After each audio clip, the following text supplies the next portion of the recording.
What is Green's theorem?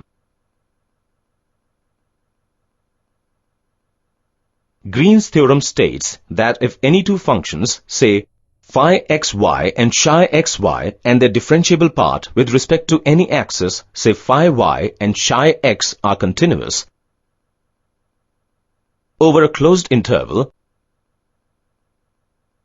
then the line integral of these functions over the boundary C of a region will be equal to the double integral of these functions over the plane E of that region.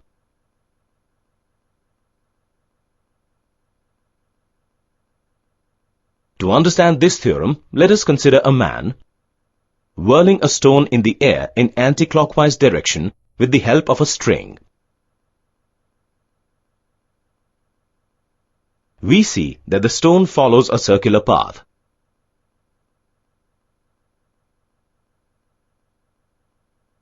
Of radius A, which is a closed curve C.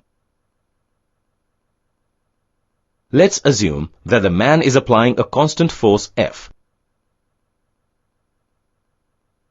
to revolve the stone. Let the magnitude of this force F be. Now let's break this function into two parts. Let phi represent the function along the I cap and psi represent the function along the j cap.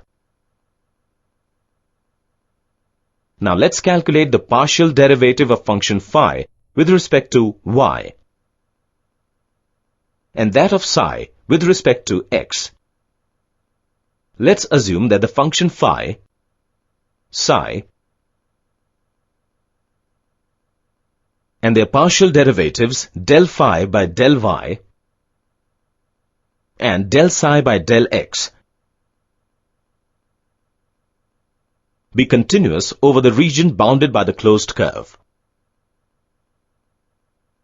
Now, if we want to find the line integral of function f, then we will use the Green's theorem, which is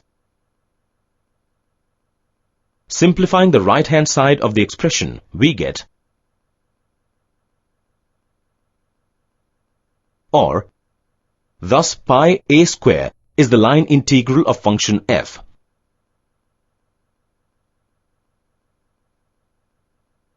Note that Green's theorem is generally applied for closed curves having anti-clockwise direction. The related terms are